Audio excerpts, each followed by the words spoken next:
नमस्कार, आप देख रहे हैं एम न्यूज 24/7 और मैं हूं आपके साथ निलोफर अंसारी।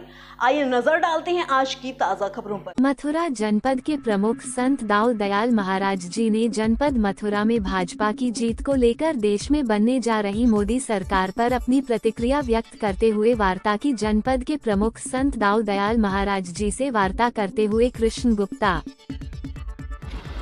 हम बता दें, जहां हमारे देश में भारतीय जनता पार्टी की सरकार बनने जा रही है और मथुरा से भाजपा ने लोकसभा सीट पर अपनी प्रचंड बहुमत से जीत दर्ज कराई है, तो उसको लेकर हम जो है ब्रज के जो प्रमुख संत समाज है, सनातन धर्म है, उनसे जुड़े हुए जो व्यक्तित्व हैं उनकी राय जानना चाहते हैं। हमारे साथ इसी कड़ी में जुड़ चुके हैं दाऊ दयाल महाराज जी। महाराज जी, क्या कहना चाहते हैं जो बीजेपी की प्रचंड बहुमत से जीत हुई है उसको लेकर?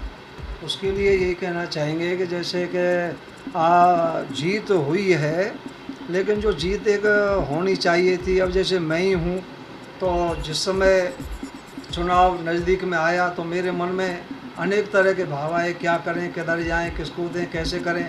पर लास्ट में जो हमने यही सोचा कि भाई सनातन धर्म को छोड़ करके हम किसके लिए वोट देंगे। तो हमारे मन में जब ये भाव आया, हमने 10-20-100 लोगों से बात की कि भाई आप वोट देने गए कि नहीं गए, तो उनके मुँह में से केवल एक ही शब्द निकलता है, नहीं गए। क्यों नहीं गए? वो कहने लगे इसलिए नहीं गए, हमसे पूछा नहीं, हमसे ये नहीं किया। तो ये क्या सोच बन गई है सनातन धर्मियों की, घर में से वोट देने के लिए नहीं गए। अयोध्या में जो पराजय का सामना करना पड़ा है भाजपा को, उसका प्रमुख कारण क्या मानते हो? अयोध्या में जो पराजय हुई है उसका प्रमुख कारण आपको आपके चैनल के माध्यम से तो क्या बताएं, लेकिन कभी जब ऐसा होता है कि बड़बोलापन जो होता है वो दुखदाई हो जाता है।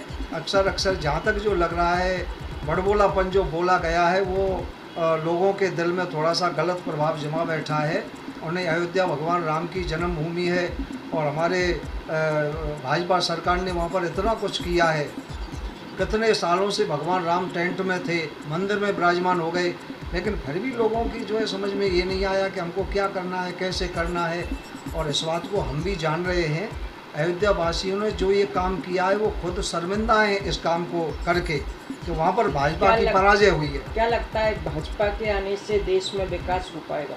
भाजपा के आने से देश में इतना विकास हुआ है, आप देखेंगे तो खुद आपको दिख नहीं रहा है कितना विकास हुआ है, हैं? आज किसान सुखी है, गरीब सुखी है, घर में किसी के में अन्न नहीं है तो फ्री राशन दिया जा रहा है। और इससे ज़्यादा क्या विकास देखोगे आप?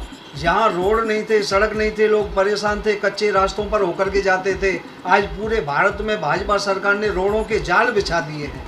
इससे ज़्यादा क्या विकास? तो हमारे साथ रहे दाऊ दयाल महाराज जी, जिन्होंने बताया कि भारतीय जनता पार्टी में जो विकास हुआ है उनकी उपलब्धियां गिनाई और जो है विकास की बात उन्होंने कही। अब देखते हैं, सरकार तो बन चुकी है और मथुरा से भी भाजपा की लोकसभा सीट निकल चुकी है। इसको लेकर श्री कृष्ण की नगरी मथुरा में क्या हो पाएगा विकास और देश में क्या होता है विकास? एक बात और बताना चाहूँगा मैं आपके लिए।